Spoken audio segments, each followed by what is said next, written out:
요한계시록은 1장부터 22장까지 총 22장으로 이제 구성이 되어 있습니다.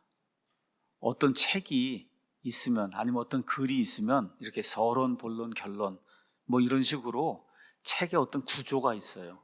구조. 이 구조를 이해하지 못하고 그냥 읽어버리면 그럼 이게 내용이 무슨 내용인지 알 수가 없잖아요.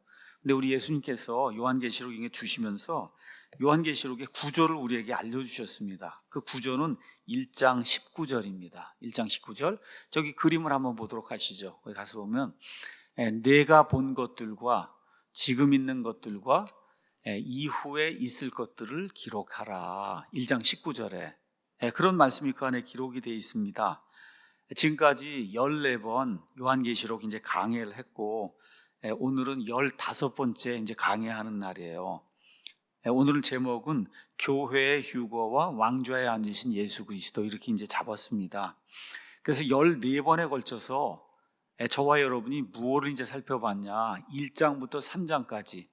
그래서 1장은 사도 요한을 중심으로 과거에 있던 일, 2장, 3장은 요한이 살던 그 시대에 있던 일. 그렇죠? 그래서 1장부터 3장까지 14번의 강해를 통해서 그러한 그 상황들을 우리가 이제 살펴봤습니다. 자, 그러면 내가 본 것들, 그 과거의 거고, 지금 있는 것들, 현재, 이거 다 끝났단 말이에요. 3장까지. 그렇죠? 그 다음에 이제 4장부터 22장이 이제 남아있는 거예요. 그거는 요한이 이후에 있을 것들, 예수님이 그렇게 이야기해 주신 겁니다. 4장에서 22장, 특별히 4장에서 20장까지는 우리가 보통 7년 환란기라고 하는 온 세상이 한 번도 겪어보지 못한 엄청나게 무서운 그런 그 시간.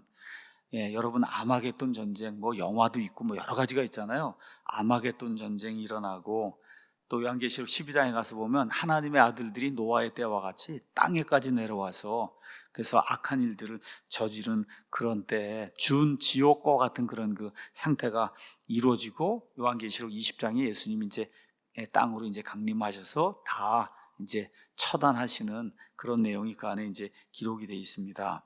자, 그러면 저와 여러분이 시간을 내서 요한계시록이 어려운 책이 아니니까 일단은 그냥 있는 그대로 한번 쭉 이렇게 이제 읽어보시면은 계시록 4장부터 그 다음에 22장까지 내용은 인류 역사상 또 특별히 교회 시대 이후로 더 구체적으로는 사도 요한이 이거 말씀을 기록한 AD 95년경 이후로 이 땅에 한 번도 이루어진 적이 없다. 아마 여러분이 그냥 뭐 성경 지식이 아무것도 없어도 그냥 읽어보시면 이런 일은 일어난 적이 없다. 그걸 누구나 할 수 있어요. 누구라도 할 수 있어요. 자, 그런데 많은 사람들이 특히 천주교, 그 다음에 개신교의 무천년주의를 주장하는 그런 사람들은 이 일들이 AD 70년경에 예루살렘이 황폐화돼서 멸망할 때 다 일어났다고 주장을 하는 거예요. 그러면서 또 뭐라고 이야기하냐? 네로가 적그리스도다. 지금 이 시간에도 그러고 있어요. 참 안타까운 일이고 넌센스고 또 구체적으로 더 이야기하면 완전히 거짓말입니다. 그렇게 믿는 거는, 가르치는 건 거짓말이에요. 한 번도 계시록 4장부터 20장까지 거기 기록된 그런 일이 인류 역사상 인간에게 일어난 적이 없어요. 예수님이 앞으로 있을 것들, 있을 거라고 얘기해. 앞으로 이후에 있을 것들, 그러니까 이 일이 있을 겁니까? 있지 않을 겁니까? 있을 거잖아요. 그걸 지금부터 이제 이야기하는 거예요. 4장부터는 그 이야기를 하는 거다. 인간 세상에 한 번도 일어나지 않았고 앞으로 인간 세상에 일어날 그 일들, 그게 이제 계시록 4장부터 이제 기록이 돼 있는 거다. 우리가 이제 바이블 빌리버다, 성경대로 믿는 그런 신자다, 그렇게 이야기할 때는 성경은 성경으로 푼다는 거예요. 성경은 성경으로 푼다. 자, 그러면 교회라고 하는 그런 단어, 교회가 7년 환란기에 들어가냐 들어가지 않느냐, 이걸 보려면은 그냥 요한계시록에서 교회를 찾아보시면 돼. 교회란 단어가 단수로는 2장하고 3장에 몇 번 나오냐? 여러 개, 7개의 교회가 나오잖아요. 거기 나오는 거 7번 단수로 나와요. 처치 단 한 번 단수로 이렇게 7번 나와요. 그 다음에 처치에서 성령께서 교회들에 말씀하시는 이렇게 교회들에서 복수로 나오는 거는 1장부터 3장까지 해서 복수로 13번이 나옵니다. 그러니까 총 요한계시록에는 교회라고 하는 단어가 20번이 나오는데 그 20번이 다 어디에 기록이 되어 있냐? 1장, 2장, 3장에 기록이 되어 있고 맨 마지막에 교회들이 한 번 나와요. 어디에 나오냐면 22장 16절에 나와요.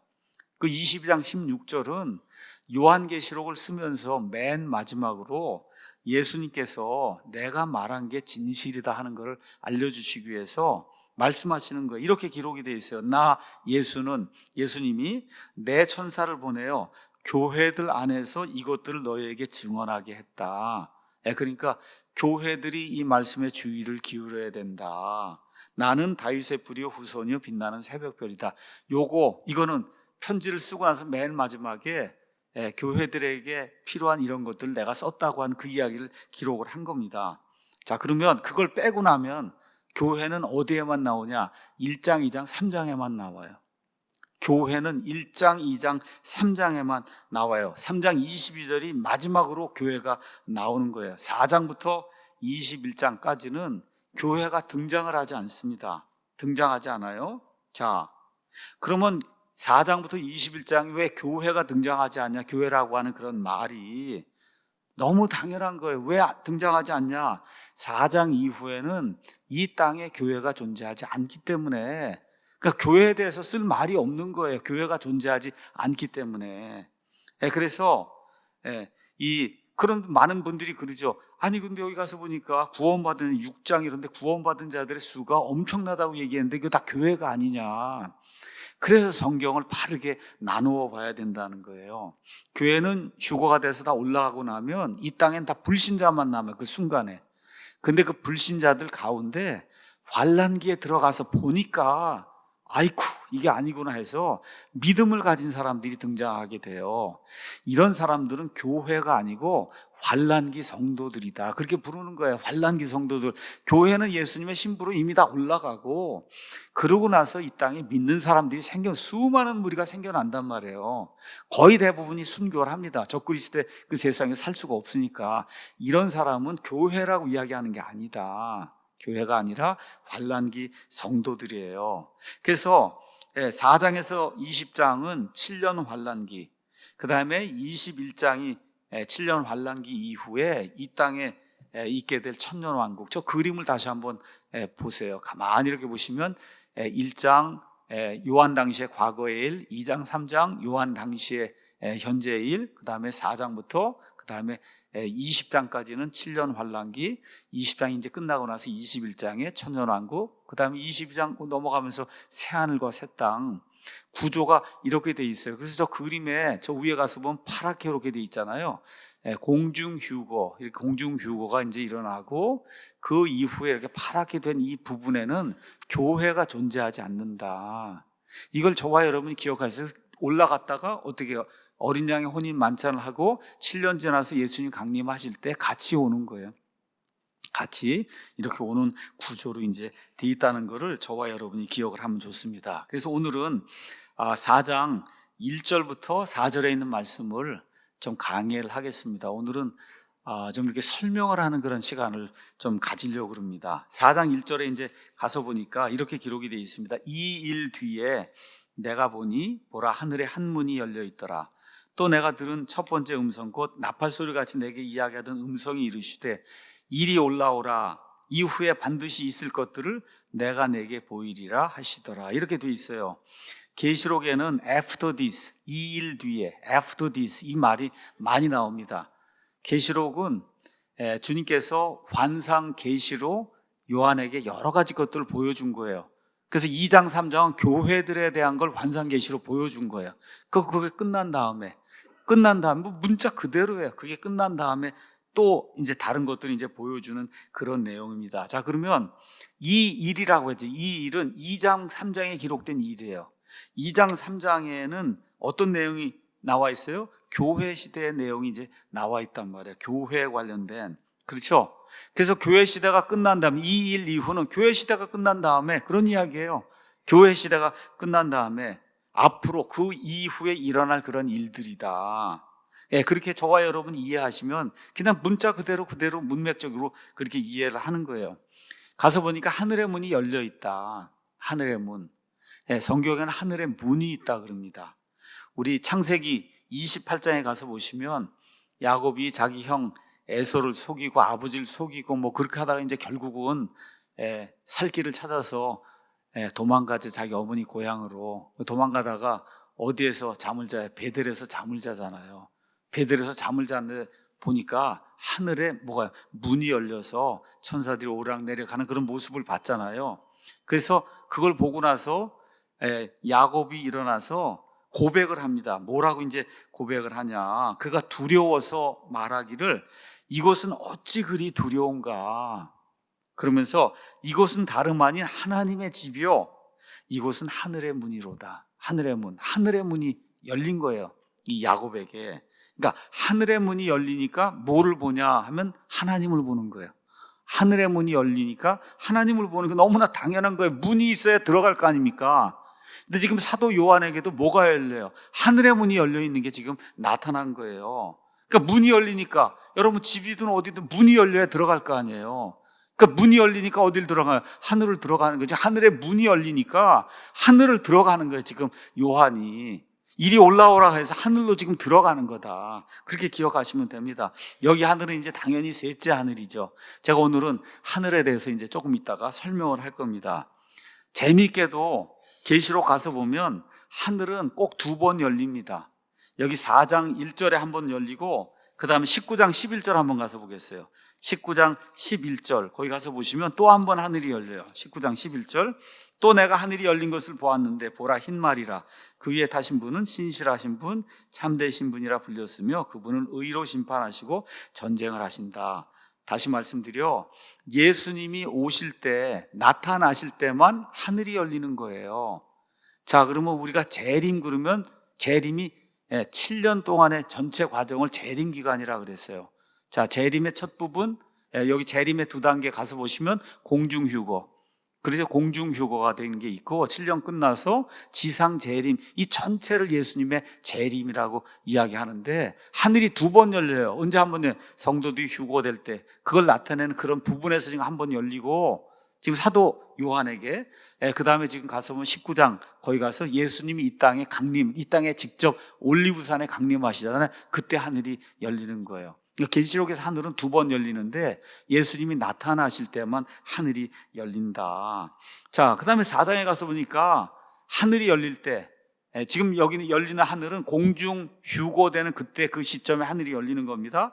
가서 보니까 나팔 소리 같은 그런 음성이 나타나서 이리 올라오라 그렇게 이야기를 하는 거예요. 이리 올라오라.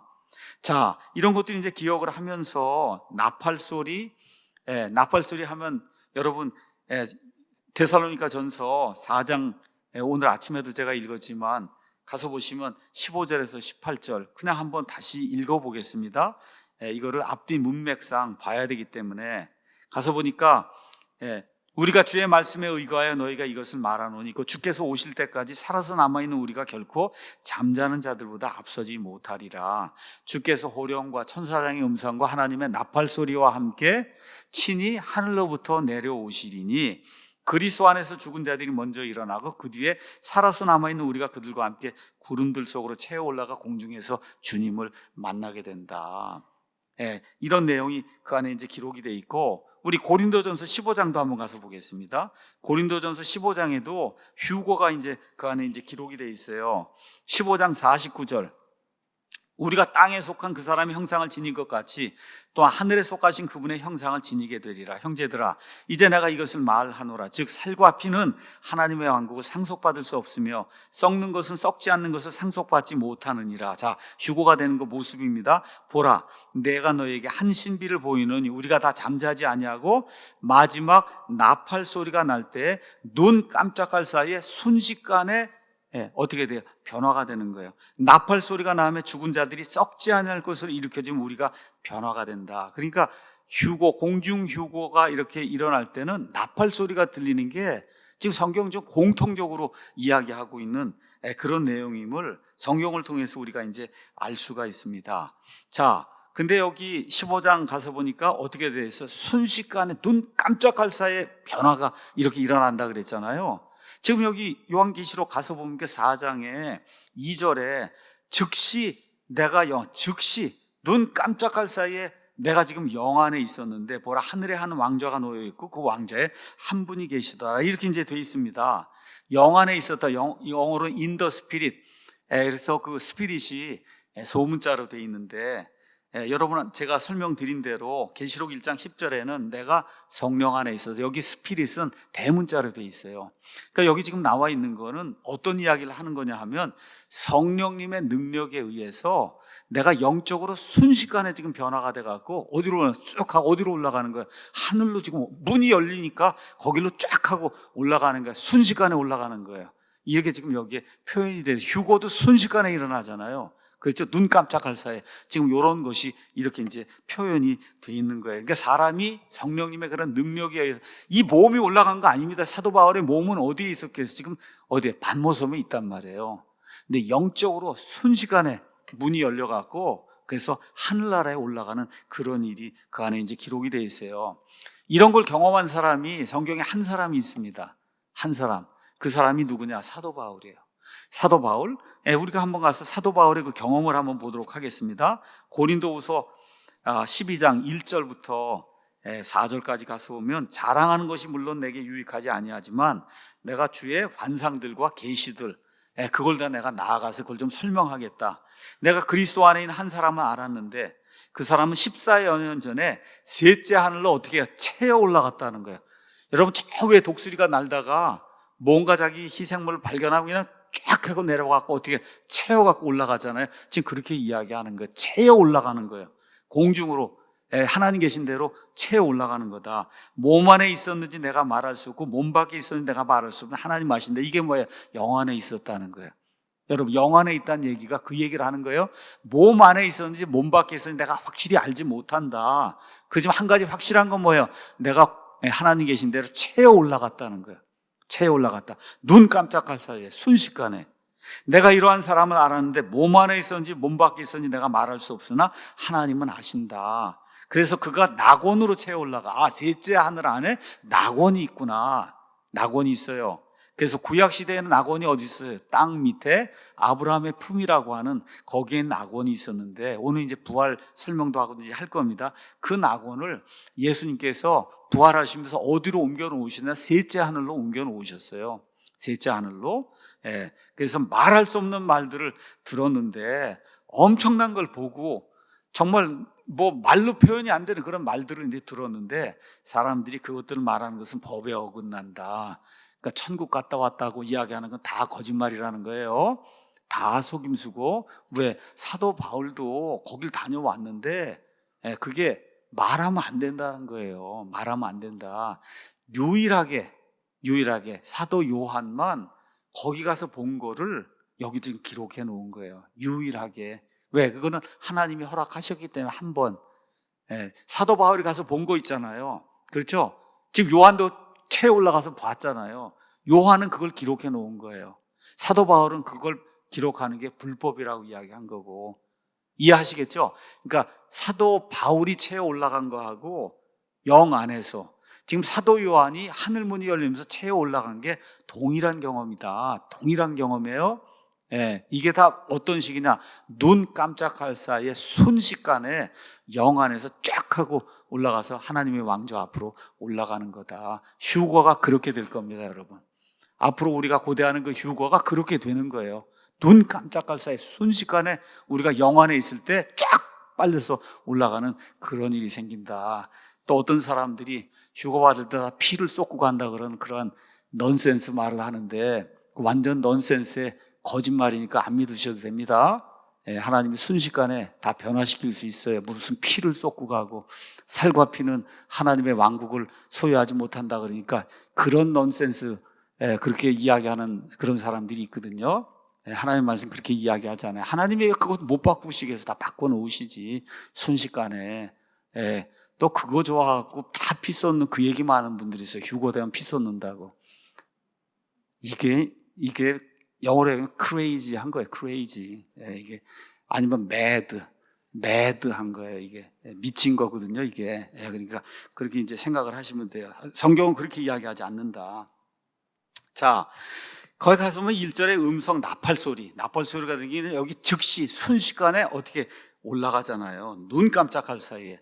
이런 걸 보면 여기 4장 1절 2절에 나와 있는 이런 것들하고 그 다음에 사도 바울의 경험하고 그 다음에 휴고가 일어나는 그런 모든 구절들하고 보면은 똑같은 모습으로 이렇게 표현이 되어 있는 걸 우리가 알 수가 있잖아요. 이건 다시 말해 요한이 순식간에 하나님의 영 가운데 있으면서 사도 바울처럼 하늘로 채워 올라가는 그런 그걸 지금 기록하고 있는 거예요. 자, 그럼 왜 요한이 이런 모습으로 이렇게 기록이 돼 있냐? 요한은 교회의 모형이라고 이제 보시면 됩니다. 교회의 모형. 12제자가 있는데 예수님이 가장 사랑하신 제자가 누구예요? 베드로가 아니에요. 누구예요?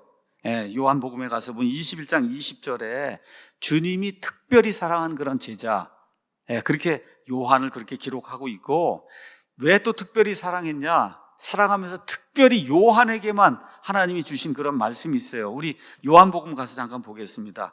21장 21절에서 24절 거기 가서 보니까 베드로에게 예수님이 너는 이런 고난을 당할 거다 그렇게 얘기하니까 베드로가 이 요한을 보고 예수님께 물어보죠. 주여, 이 사람은 그럼 뭘 하겠습니까? 나는 이렇게 고난을 당하고 이러는데 그럼 이 사람은 어떻게 됩니까? 예수님께서 그에게 이르시되 내가 올 때까지 그가 머물 것을 내가 원할지라도 그것이 너와 무슨 상관이 있느냐? 너는 나를 따르라 하시더라. 그러니까 예수님 오실 때까지 요한이 머문다는 거예요. 그러니까 예수님의 재림 이거하고 요한은 그냥 직접적으로 연관이 있는 그런 사람이에요. 그때 그 제자는 죽지 아니하리라는 이 말이 형제들 가운데 널리 퍼졌으나 예수님께서는 그에게 그가 죽지 아니하리라 하고 말씀하지 아니하시고 내가 올 때까지 그가 머물 것을 내가 원할지라도 그것이 너와 무슨 상관이냐. 그렇죠. 예수님 재림하시는 모든 모습을 누구에게 보여준다는 거예요? 요한에게 보여줄 때까지 요한은 이 땅에 살아남아야 된다는 거예요. 그래서 AD 95년까지 예수님 승천 이후에 65년 이상을 더 살면서 예수님이 재림하시는 그런 모든 것을 직접 몸으로 이렇게 가서 다 본 그 사람이 사도 요한입니다. 사도 요한. 그래서 가서 보니까 요한계시록 1장에 이런 말씀이 기록이 되어 있어요. 예수 그리스도의 계시라. 이것은 하나님께서 반드시 곧 일어나야 할 것들을 자신의 종들에게 보여주시려고 그분께 주신 것이라. 그분께서 자신의 천사를 통해 자신의 종 요한에게 그것을 보내시고 겉으로 드러내어 보여주셨다.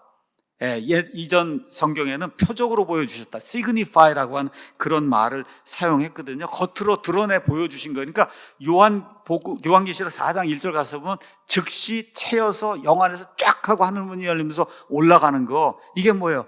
겉으로 드러내 보여주는 거. 뭘 보여주는 거예요? 휴고를 보여주는 거예요. 휴고가 되는 게 이런 식으로 된다고 하는 게 사도 요한의 경험, 사도 바울의 경험, 요한의 경험, 그 다음에 사도 바울이 얘기하는 것과 똑같이 우리가 눈으로 겉으로 보면 알 수 있도록 그렇게 만들어 주셨다는 거예요.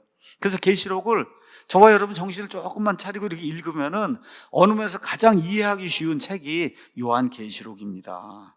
자, 그래서 계시록 4장에서 19장은 환난기에 대한 거예요. 환난기. 말씀드렸듯이 요한이 지금 교회의 예표가 돼서 그래서 쫙 하고 일이 올라가거든요. 이렇게 되면서 환난전 휴거라고 하는 거, 그것도 좀 이제 설명할 겁니다. 조금 있다가. 그래서 가장 먼저 뭐를 보냐, 딱 하고 하늘문 열어서 올라갔더니 왕좌가 있는 걸 보는 거예요. 왕좌가 놓여 있는 거. 그걸 이제 본 거예요. 그 왕좌를 보여주신 이유가 뭐냐. 요한이 그난 60년 이상 하나님 말씀을 선포하다가 지금 어디에 잡혀 있어요? 로마 제국에게 지금 이렇게 탄압을 받다가 pat모섬에 지금 잡혀서 유배가 가 있는 거예요. 얼마나 힘들었겠어요, 여러분. 돌산처럼 돼 있는데 사람도 없고 거기 유배가 지금 가 있으니까 그 예수님께서 이걸 보여주시고 왕좌에 앉아 계신 거 보여주면서 뭘 얘기하는 거냐. 내가 유배가 돼 있고 로마 제국이 너를 탄압하고 핍박해도 내가 세상을 다스린다. 그렇죠? 스론이라고 하는 그런 말은 왕이 앉는 의자를 얘기하는 거예요. 그러니까 온 세상 역사를 내가 주관하고 있으니까 걱정하지 마라. 지금 그걸 지금 보여주시는 거예요. 그 다음에 4장 3절 가서 보니까 앉으신 분의 모습은 벽옥과 홍보석 같고 왕좌 둘레에 보기에 에메랄드 같은 무지개가 있다. 여러분, 미국에 가면 백악관이 있어요. 백악관에 가면 누가 있습니까? 대통령이 있잖아요. 가서 백악관 방문을 했습니다. 방문하면 누굴 만나고 와야 되겠어요? 미국 대통령을 만나고 와야지. 난 백악관만 갔다 와서 그러면 안 되잖아요. 지금 왕좌만 보면 안 되고 더 중요한 게 왕좌에 앉아 계신 분을 봐야 되는 거예요. 하나님이 그거를 보여주셨어요. 영 안에서. 그리고 그거를 기록하도록 허용하신 거예요. 바울에겐 허용하지 않았어요. 허용하지 않은 이유가 뭐예요? 계시들이 너무나 넘치기 때문에 그것까지 본 걸 다 이야기하라 그러면 사도 바울이 교만해져 갖고, 그래서 오히려 그게 그를 멸망으로 이끄는 그런 길이 될까 봐 하나님이 막아 놓으셨다고 사도 바울이 기록을 하고 있잖아요. 근데 요한의 경우는 마지막 때 이루어질 그런 일들을 표적으로 눈에 드러나게 사람들에게 알려줘야 될 그런 필요가 있기 때문에 왕좌와 왕좌에 앉아 계신 그 하나님, 삼위일체 하나님, 그 하나님을 이제 보여주십니다. 자, 거기 갔더니 4장 4절에 그 왕좌 둘레에 여러분 벽옥, 홍보석, 에메랄드 뭐 이런 거에 의미를 두지 마세요. 또 그게 있는 건 사실인데 뭐 벽옥은 뭘 상징하고 뭐 이런 것까지 신경 쓰지 않아도 돼. 그냥 그대로 보석으로 여러분이 그냥 생각하시면 됩니다. 자, 앉으신 분의 모습은 벽옥과 같고 벽옥과 홍보석과 같고 왕좌 둘레에 보기에 에메랄드 같은 무지개가 이게 7색으로 돼 있는데 여기 에메랄드는 녹색이잖아요. 하여튼 그런 모습에 이런 그 무지개가 있다. 그 왕좌 둘레에 왕좌가 있는데 왕좌 둘레에 24개의 자리가 있고, 내가 보니 그 자리들의 24장로가 흰옷을 입은 채 앉아 있는데 그들이 머리에 금 왕관을 썼다. 오늘 여기까지 이제 할 겁니다. 자, 가서 보니까 왕좌가 있고 왕좌 둘레에 24개 자리가 있으니까 왕좌는 영어로 throne, 그건 왕만 앉는 데고 그 밑에 신하들이 앉는 자리, 시트가 있어요. 여러분 앉은 시트이 그게 24개가 있는 거예요. 그 얘기는 무슨 얘기냐? 하나님과 이 24명의 장로들이 통치하는 거, 같이 이제 통치한다는 그런 의미를 지금 이야기하고 있는 거예요. 그 영어 킹제임스 성경은 너무 멋있어요. 왕이 앉아있는 스론이라는 그런 단어를 썼고 왕만 앉는 거예요. 스론은. 시트는 여러분과 제가 앉는 게 시트잖아요. 이게 시트. 이거를 다 시트로 만들어 놓은 번역을 그렇게 하면 안 되거든요. 하나님도 시트에 앉고 저와 여러분도 시트에 앉고 자동차 시트, 그거 시트 얘기하는 거예요. 그거 아니야. 하나님은 시트에 앉는 분이 아니고 왕좌에 앉는 분이다. 왕좌. 그렇게 이제 이해를 하시면 됩니다. 자, 그러면 저와 여러분이 24장로는 누구일까? 여기 4장 4절에도 나오고 10절에도 나오고 5장 5절에도 나오고 11장 16절에도 나오고 19장 4절에도 나오고 이게 장로들이 이제 계속 나온단 말이에요. 자, 이 24장로는 누구를 의미할까? 일단은 이 사람들은 구원받은 사람들이에요. 5장 9절 보겠습니다. 5장 9절 가서 보시면 5절에 장로들 중 한 사람이 이렇게 얘기하는 거 보니까 여기 9절에 거기 가서 보니까 그들이 다 장로라고 읽어보시면 압니다. 장로들이 새 노래를 불러 이르되 주께서는 그 책을 취하여 그 책에 봉인들 열기 합당하시니이다. 주께서 죽임을 당하시고 주의 피로 모든 족속과 언어와 백성과 민족 가운데서 우리를 구속해서 하나님께 드리셨다는 거야. 그러니까 일단은 우리를 구속해서 하나님께 드렸다니까 예수님이 누구를 구속해요? 천사를 구속해요? 짐승을 구속해요? 사람을 구속해요? 사람을 구속하니까 일단은 구원받은 사람들이구나. 제가 여러분에게 논리적으로 이야기하는 거예요. 논리적으로. 그러니까 천사가 될 수 있어요? 없어요? 천사는 구속받을 필요가 없는 거니까. 천사도 아니고 짐승도 아니고 물고기도 아니고 그렇죠? 새도 아니고 뭐예요? 저기 있는 건 사람들이다. 구원받은 사람들이에요. 자, 5장 10절. 또 우리 하나님 왜 우리를 왕과 제사장으로 삼으셨으니 우리가 땅에서 통치한다. 이제 나중에 이게 끝난 다음에 땅에 내려와서 주님과 함께 통치를 한다고 하니까 사람들이란 말이에요. 어떤 사람들이에요? 구원받은 사람들이에요. 확실하죠? 확실해. 구원받은 사람들이에요. 자, 그 다음에 이들은 흰 옷을 입고 있다. 지금 그렇게 이야기했어요. 요한계시록 계속해서 강해하면서 성도들에게 하나님이 주신 옷이 뭐예요? 흰 옷을 주시잖아요. 3장 4절, 3장 18절, 그렇죠? 19장 8절. 그래서 흰 옷을 입었다고 얘기하면 그건 뭘 얘기해요? 성도들을 이야기하는 거다. 그것도 금방 저와 여러분이 이해할 수 있어요. 자, 이제 중요한 단어가 나요. 왕관을 쓰고 있는 거예요. 이 사람들이. 그렇죠? 그래서 왕관을 하나님 앞에 이렇게 영어로 캐스트, 던지는 거예요. 너무 하나님의 은혜가 감사하다고 해서 본인들이 받은 왕관을 우리 성경에는 주님께 왕관 드려, 뭐 면류관 드려, 드린다고 이게 돼 있는데 영어로는 내어 던지는 거예요. 캐스트 하는 거예요. 이렇게 던지는 거예요. 우리는 무익한 종입니다. 이렇게 해갖고 이 왕관을 우리가 어떻게 쓸 수 있습니까? 왕관을 던지는 거예요. 캐스트 한다고 이렇게 돼 있어요. 자, 왕관을 지금 쓰고 있는 겁니다. 거기 가서 보니까 4절에 24장로가 흰옷을 입고 그들이 금으로 된 왕관을 이제 썼다는 거예요. 자, 계시록 2장 10절 가서 보면 그러면 신실하게 하면 저와 여러분에게 보상으로 왕관을 주신다. 그래서 왕관은 보상을 이야기하는 거예요. 그래서 저와 여러분을 위해서 마련된 그와 같은 왕관이 디모데후서 4장 8절에 의의 왕관이 있고 계시록 2장 10절에 생명의 왕관이 있고 고린도전서 9장 25절 27절에 썩지 않는 왕관이 있고 베드로전서 5장 2절 4절에 영광의 왕관이 있고 데살로니가전서 2장 19에서 20절에 환희의 왕관이 있어요.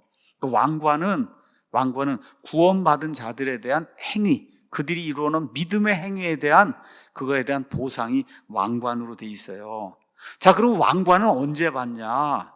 저와 여러분 지금 받는 게 아니에요. 자, 논리적으로 국어를 잘 이해해야 성경을 잘 이해할 수 있다. 논리적으로 잘 이해하기 바랍니다. 디모데 후서 4장 8절 한번 가서 보겠어요. 왕관을 받는 때가 그 안에 기록이 되어 있습니다.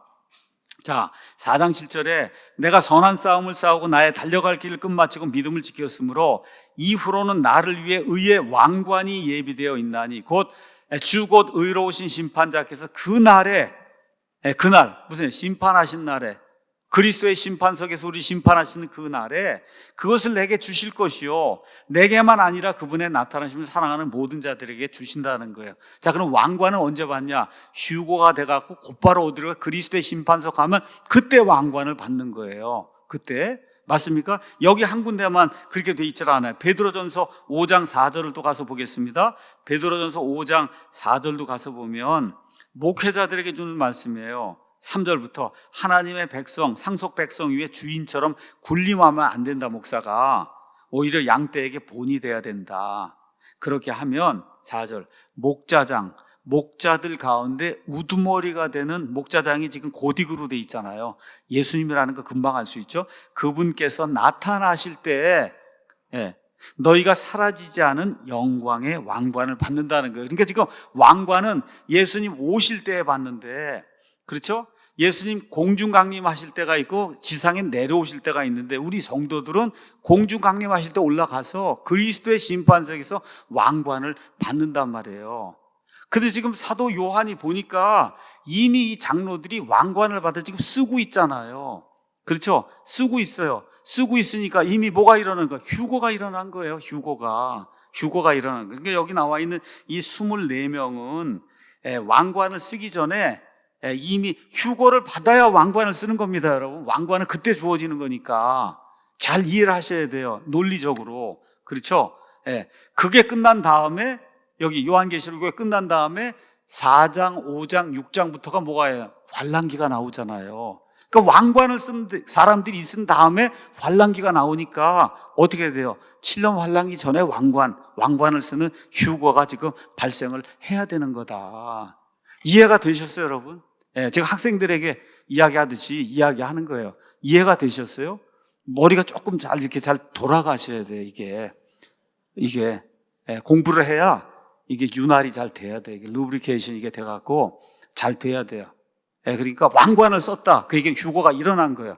그렇죠? 그 이후에 일어날 일이 그 이후에 기록이 그게 7년 환란기니까 그래서 환란 전 휴거가 일어나는 거다. 그걸 여러분이 잘 기억을 해야 됩니다. 자, 그러면 결론적으로 이 24명은 누구를 뜻하는 걸로 봐야 되냐? 교회 시대에 구원받은 자들, 교회 시대에 구원받은 자들로 이제 봐야 되는 거예요. 왜 그러냐? 구약 시대에 구원받은 자들하고 7년 환란기 때 구원받은 자들은 언제 부활하냐? 7년 환란기 끝난 다음에 부활하는 거예요. 자, 부활에 대해서 한번 살펴보겠습니다. 다니엘서 12장 한번 가서 보겠어요. 다니엘서 12장 1절부터 가서 보시면은 1절, 2절 가서 보겠습니다. 구약 시대 성도들이 언제 부활하는가 그 안에 이제 나와 있어요. 거기에는 미가엘 천사장이 나타납니다. 그때 내 백성의 자손들을 위해 위에 서 있는 큰 통치자 미가엘이 일어난다. 여러분, 유대인들이 환란기 이제 들어가잖아요. 이렇게 돼서 정말 엄청난 고난을 받게 될 때 계시록 12장에 있는 미가엘 천사장 나오잖아요. 그 미가엘 천사장이 그때 이제 일어나서 고난의 때가 있을 터인데 그것은 그 민족이 존재한 이래로 그때까지 결코 없었던 고난, 예수님 말씀하신 대로 세상에 한 번도 경험해 보지 못한 그런 고난 대환란이 일어난단 말이에요. 그때 내 백성이 구출을 받되 책에 기록된 것으로 드러난 모든 자가 구출을 받는단 말이에요. 그래서 구출을 받으면 7년 환란기가 끝나잖아요. 그렇죠? 그 끝나는 순간에 땅의 티끌 속에서 잠자는 자들 가운데 많은 사람들이 깨어나는 거예요. 구약시대 성도들, 그렇죠? 그 성도들이 그때 부활하게 되는 그런 구조로 돼 있다. 자, 그럼 성경의 부활적 차트를 한번 가서 보도록 하겠습니다. 성경에는 첫째 부활이 있고 둘째 부활이 있어요. 첫째 부활이 있고 둘째 부활이 있다. 첫째 부활은 예수님이 오셔서 부활하셨잖아요. 그 예수님 부활할 때 예수님이 부활이 사실이라고 하는 것을 증명해 주기 위해서 구약시대 살던 사람들 가운데 일부를 부활시켜서 그래서 그 사람들이 예루살렘 도시에 나타났단 말이에요. 그렇죠? 이게 부활의 첫 열매, 첫째 부활의 첫 열매. 구약시대 첫 열매라고 하는 거는 이 추수를 할 때, 수확을 할 때 그때 첫 열매를 먼저 하나님 앞에 갖다 드려요. 그 얘기는 무슨 얘기냐? 앞으로 커다란 수확이 올 텐데 그거를 나타내기 위해서 제가 첫 열매를 하나님께 드립니다. 그러고 난 다음에 시간이 지나면 수확할 때가 와요. 그때 수확이 거의 다 이루어지고 수확 끝난 다음에 뭐가 남아요? 조금 남아있는 게 있잖아요. 그걸 뭐라 그래? 이삭줍기를 한다. 그렇게 얘기하는 거, 이삭줍기.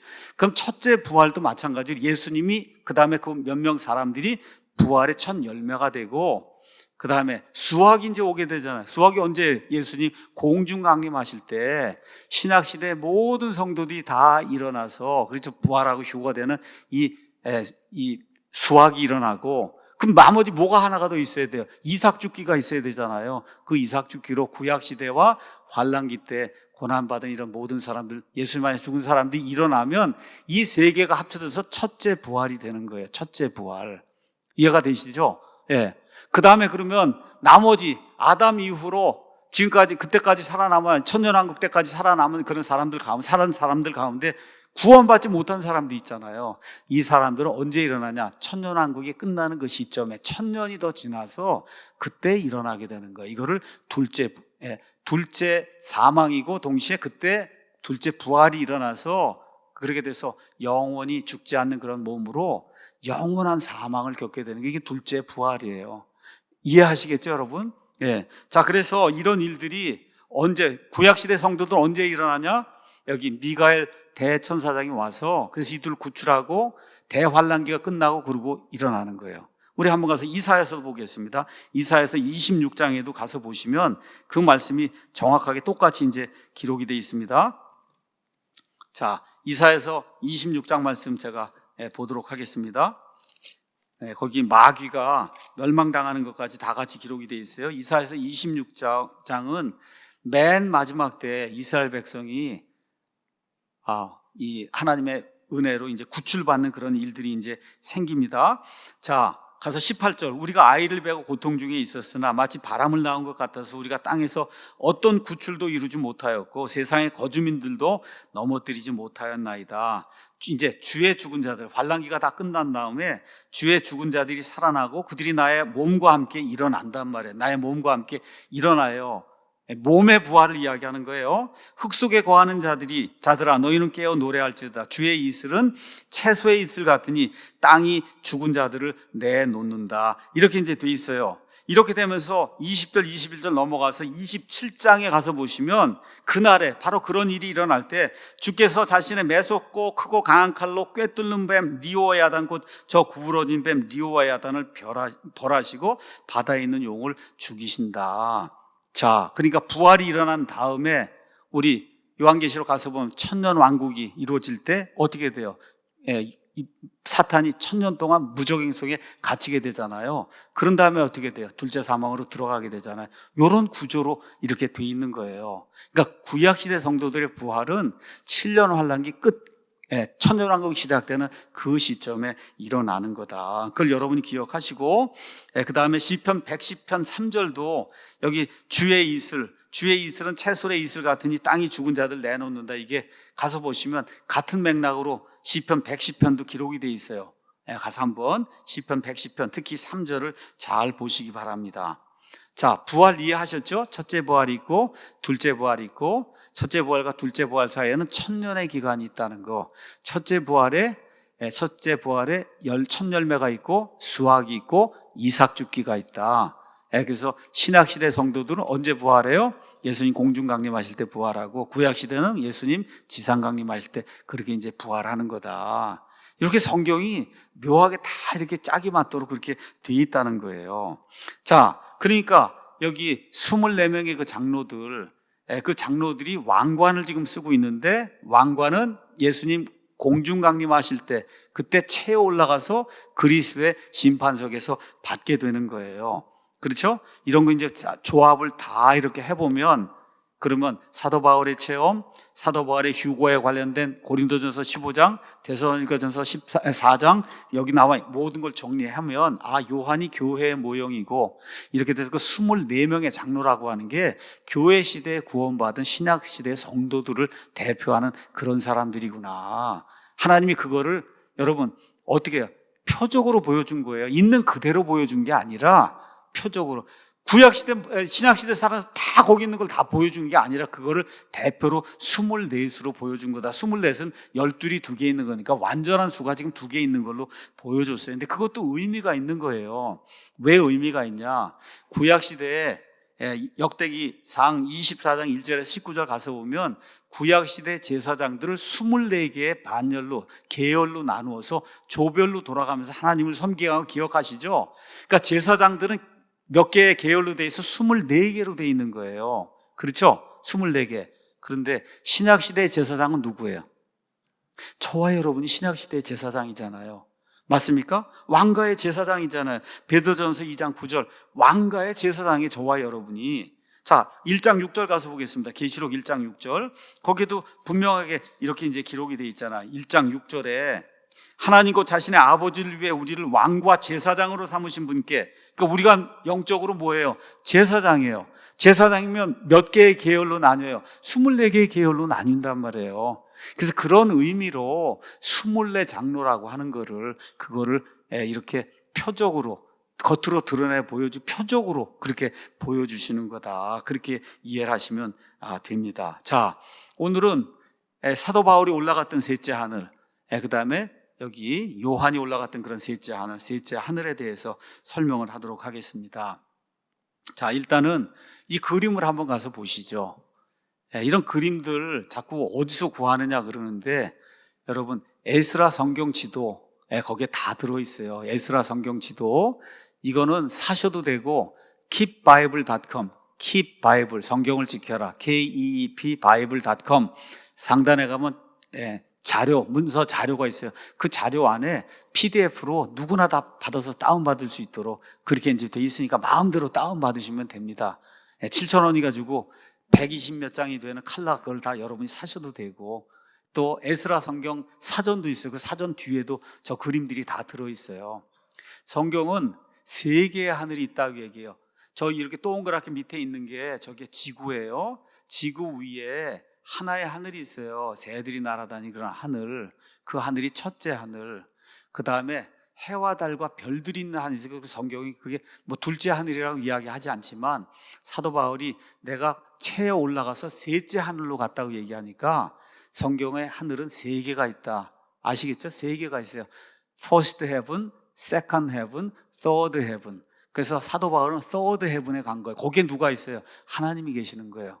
그래서 첫째 하늘, 둘째 하늘은 해와 달과 별들이 있는데, 그걸 넘어선 이 우주 공간의 맨 끝에 어디에, 거기에 셋째 하늘이 있다. 성경이 그렇게 우리에게 이야기하는, 거기가 하나님이 계시는 처소예요. 예수님 안에서 죽은 자들이 죽는 순간에 가는 데가 셋째 하늘의 그 실제 장소입니다. 실제 장소. 하나님은 영이시니까 무소부재한 거 사실이, 지금 여기도 계세요. 하나님이. 그런 의미에 얘기하는 게 아니라 진짜 하나님의 왕좌가 있는 곳, 알겠죠? 실제적인 그 장소, 거기가 셋째 하늘입니다.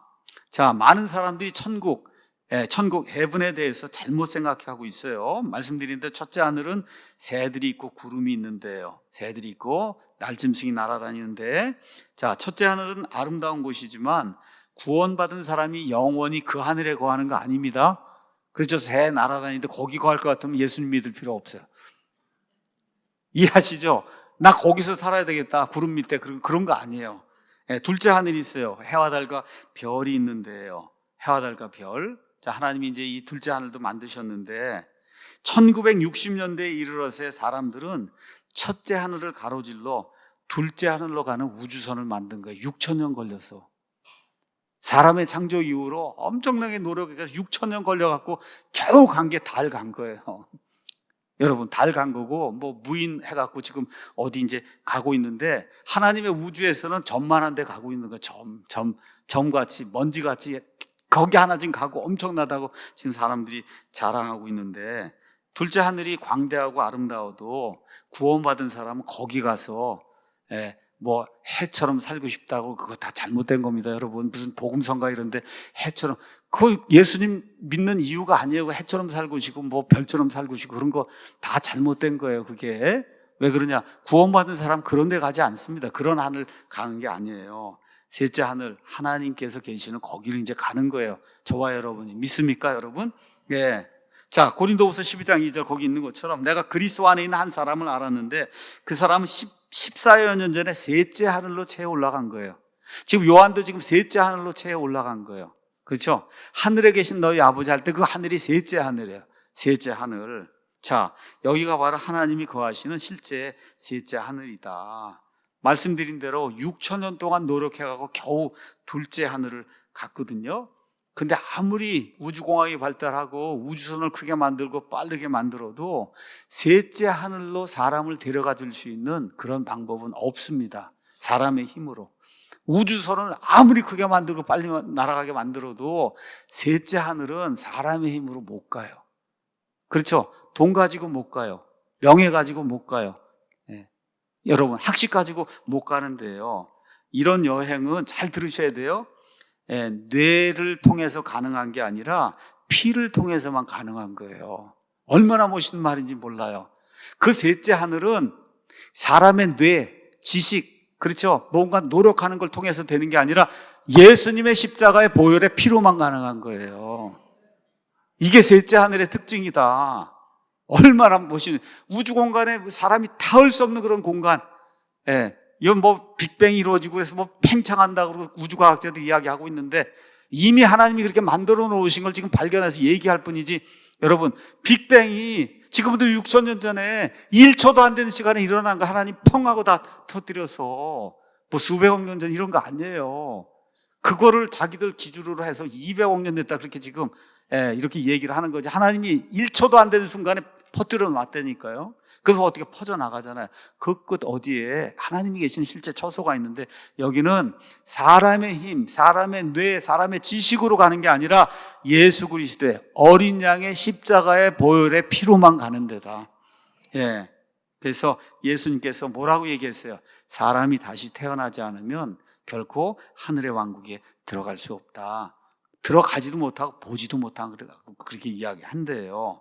그래서 예수님이 너희는 이런 식으로 기도해라. 하늘에 계신 우리 아버지요. 그렇죠? 아버지 이름이 거룩히 여겨지게 하옵시고 여기 나와니 이런 헤븐리 파더 그렇게 얘기할 때 그 헤븐이 새 날아다니고 별 있고 그런 데가 아니라 하나님의 처소가 있는 셋째 하늘, 그 셋째 하늘에 계신 그 하나님 아버지께 기도하라. 그런 이야기를 하는 겁니다. 자, 그래서 우리가 죽잖아요. 죽으면 어떤 사람들이 뭐 낙원에 가서 뭐 어디 가서 한참 기다리다가 그러다가 이제 나중에 예수님 오시면은 그때 옮겨진다.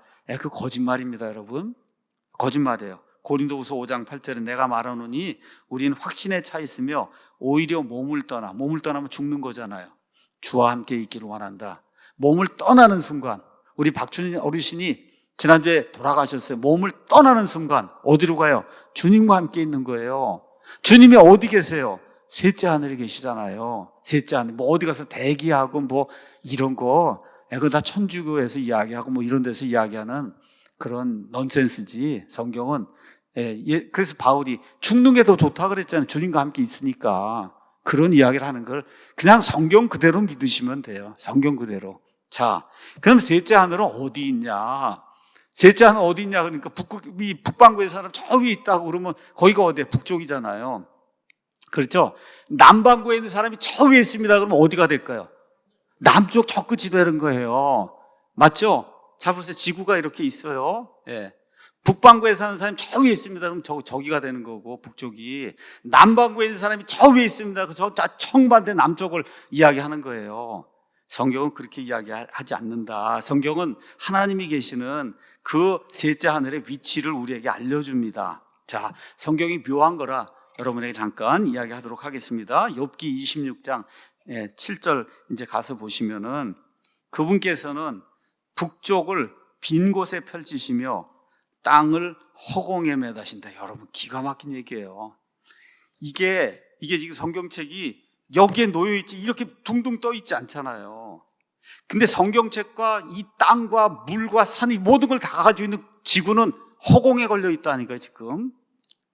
이게 얼마나 묘한 거예요, 여러분. 이게 허공에 걸려 있어요, 허공에. 그러면서 뭐라고 얘기하시냐, 북쪽. 하나님이 계신 그 북쪽을 펼친다는 거예요. 그게 뭐예요? 팽창한다는 거예요. 거기 그렇게 되는데 하나님 계시는 거기가 북쪽인데 거기가 빈 곳에 있다. empty place에 있다. 그렇게 이야기를 합니다. 26장 9절에서 10절 그 이후에 또 가서 보시면 그분께서는 자신의 왕좌의 정면을 숨겨두시고 하나님 계시는 왕좌의 그 정면을 숨겨두셔서 사람이 보지 못하게 했고 자신의 구름을 그 위에 펴시며 잘 보세요. 낮과 밤이 끝날 때까지 경계들도 물들을 둘러싸신다. 그러니까 하나님 왕좌가 계신 거기 있는 데는 물들이 있다는 거예요. 물들이. 근데 거기는 뭐가 없느냐? 쉽게 얘기하면 낮과 밤이 없는데 거기가 끝이 나는 데예요. 예, 우주 공간의 맨 끝이다. 지금 그렇게 이야기를 하고 있는 겁니다. 우리 한번 시편 148편 가서 보겠습니다. 시편 148편에는 가서 보니까 이렇게 이제 기록이 되어 있습니다. 우리 창세기 가서 보시면 궁창 위에 물들이 있다 이런 이야기 이제 들은데 그것도 이제 설명을 잠깐 하겠습니다. 자, 148편 3절에서 4절. 해와 달아 너희는 그분을 찬양하라. 빛을 내는 모든 별들아 너희는 그분을 찬양할지어다. 하늘들의 하늘들아. 그 다음에 또 하늘들 위에 물들아 너희는 그분을 찬양. 하늘들 위에 물들이 있다는 거예요. 그러니까 우주공간 저기 하나님 계시는 왕좌 그 앞에 물들이 있다고 지금 성경이 그렇게 이야기하고 있는 겁니다. 자, 근데 그 물들이 이런 물들이 아니에요. 어떤 물들이냐? 욥기 37장 18절 가서 보시면 오늘 이 뒷부분은 상당히 딱딱한 음식이에요. 이걸 먹고 잘 소화를 하면 좋습니다. 성경을 이렇게 푸는 거구나. 37장 18절에 가서 보니까 이렇게 기록이 되어 있습니다. 그대가 그분과 하나님과 더불어 단단하고 부어 만든 거울과 같은 하늘을 펼쳤느냐. 여러분, 하늘이 우리가 보기엔 뭐 소프트한 무슨 솜사탕 같이 이렇게 보이는데 그게 아니고 어떻게 되어 있냐. 부어서 철이나 노시나 이런 걸 주물처럼 이렇게 부으면 엄청 딱딱한 그런 물체가 되잖아요. 그렇죠. 그래서 거울이 생기는데 여기 거울은 우리가 보는 그런 거울이 아니에요. 옛날엔 유리가 없었어요. 노수로 거울을 만들었단 말이에요. 그 거울이 엄청 딱딱하잖아요. 그 하나님 계신 그 하늘이 그렇게 딱딱하다는 거예요. 그렇게 딱딱하다. 그렇게 이야기하는 거예요. 창세기 1장 6절에서 7절 가서 보시면 똑같은 내용이 이제 그 안에 기록이 되어 있습니다. 한번 가서 보겠습니다. 1장 6절에서 7절. 하나님께서 이르시되 물들의 한가운데에 궁창이 있어 그것은 물들에서 물들을 낳는다. 궁창이 있는데 퍼머먼트라고 하는 게 있는데 그 위에도 물들이 있고 밑에도 물들이 있다. 그런 얘기를 하는 거예요. 하나님께서 궁창을 만드사 궁창 위에 물들에서 궁창 아래의 물들을 나누시니 그대로 됐다. 우리말로 어쩔 수 없이 궁창이라고 번역했는데 영어로 가서 보시면 퍼머먼트 그렇게 돼 있어요. 펌.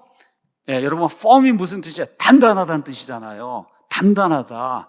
그래서 우주공간뿐만 아니라 하나님 계신 거기가 밀도가 사람이 감당할 수 없을 정도의 그런 밀도를 가진 그와 같은 공간으로 돼 있는 거예요. 그런 공간 안에서 이 지구나 이런 모든 것들이 있으면서 서로 인력을 가지고 어떻게 해요? 허공에 떠 있는 거예요. 그게 그렇게 되기 위해서 그런 밀도가 엄청나게 큰 그런 스페이스가 필요한 거다. 이거를 플랭크 스페이스라고 얘기하는 그런 스페이스에 하나님이 만들어 놓은 게 있는 거예요. 그러니까 여러분이 이렇게 생각하시면 돼요. 그냥 우주 공간을 이거 쇠막대기 하나 엄청난 게 작은 원자가 있잖아요. 무지 많잖아요. 그 무지 많은 게 하나의 별이라고 여러분이 생각하시면 돼요. 이해하시겠죠? 그냥 우리가 그냥 비유로 설명 안 하면 엄청나게 큰 그와 같은 이런 쇠 막대기, 그 안에 말도 할 수 없을 정도의 많은 그런 분자가 있잖아요. 그 분자 하나가 다 별이다. 그 중에 하나가 지구라고 생각하시면 된다. 그런 개념이 하늘이, 성경이 얘기하는 그런 하늘이다. 예, 그런 하늘이에요. firmament. 자, 이런 하늘은 우리의 머리 위에 있는 하늘이 아니라 하나님의 왕좌 앞에 있는 하늘인데, 이사야서 57장에 가서 보시면 그 하늘을 이렇게 이제 표현했습니다. 우리 한번 가서 이사야서 57장 말씀 잠깐 보겠습니다. 57장 15절 보겠습니다. 15절에 높고 높으며 영원에 거주하고 이름이 거룩함인 자가 이같이 말한다. 높고 높으며 영원에 거주한다. 여기가 이제 하나님이 계신 그런 하늘인데, 이 하늘이 어디에 있느냐? 아까 어디에 있다 그랬어요? 북쪽에 있다 그랬잖아요. 그걸 이제 증명을 잠깐 하겠습니다. 이사야서 14장 가서 보세요. 이사야서 14장 가서 보면 루시퍼가 타락하는 내용이 그 안에 기록이 되어 있습니다. 이사야서 14장 12절, 오 아침의 아들 루시퍼야, 내가 어찌 하늘에서 떨어졌는가? 민족들 약하게 한 자야, 내가 어찌 끊어져 땅바닥으로 떨어졌는가? 내가 내 마음속으로 이르기를 내가 하늘로 올라가 내가 하나님의 별들리로 내 왕좌를 높이리라.